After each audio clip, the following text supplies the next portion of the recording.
This is the first Idaho4 video I've ever made. Even though I've looked into this case for over a year and a half now, religiously, almost every day. This is the first video I've ever made, and I just wanted to go on record. And today, let's see if I can turn this camera around. I don't think I can. Maybe you can see this, maybe not. Maybe it's backwards, but it is May 15th, 12:54 in the morning. Tomorrow is the alternative perpetrator hearing, and it's going to be very interesting to see what kind of names comes out of the mouth of Ann Taylor tomorrow. And I'm going to make a prediction, and this isn't from my research, even though I have verified this research extensively.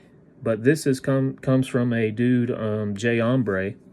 Pavarotti, that I'm sure a lot of you are familiar with if you follow this case. And he's done extensive research in the alternative perpetrators. And I think Mr. Tyson Farley fits the bill. I think if back in the beginning, if someone would have took Farley's arrest records and that Linda Lane footage at 1:32 a.m. in the morning, where you can hear his name being shouted 3 times by a female, I think I know a magistrate or two that would have supplied a arrest warrant for him with that kind of evidence. Maybe not. I could be wrong. Especially in Idaho, you never know what's going to happen in that place. But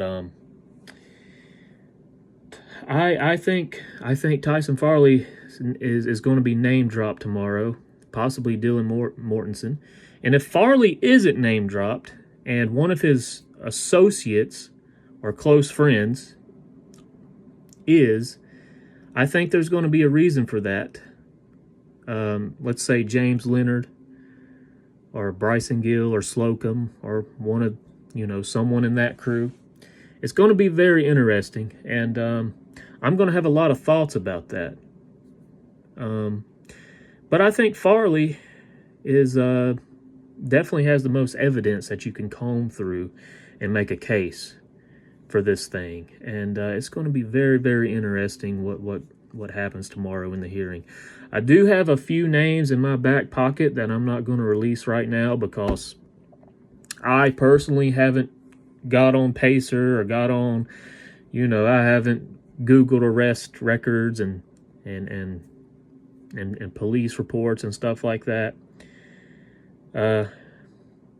QK is the initials of one of them, and NU is the initials of the other. But regardless, it's going to be very interesting tomorrow, and I just wanted to get on record and air this out to you. And I do have a theory of a much bigger picture of what's going on in this case that could very well involve possibly the frat houses. And I'm not saying frat boys did this crime, not over some stupid fight, but I'm saying it may be related, and I think things may all go together and be intertwined and intertangled. So I have a lot of thoughts, and we'll see what happens tomorrow. This may be my first and only video. Ann Taylor could take this thing in a totally different direction. I don't know. But I'm going to be very, very... Man, I'm so curious. I'm not going to be able to sleep tonight. I'm anticipating this thing like it's a Super Bowl or something. That's how excited for this hearing I am tomorrow. So I just wanted to go on record. And tune into the hearing tomorrow and listen very, very carefully. Analyze everything, because this trial is not going to be black and white. There are hidden things in this that may come up in this hearing. And stay on your toes, people, because corruption is afoot. Thank you for listening, and everyone have a good night.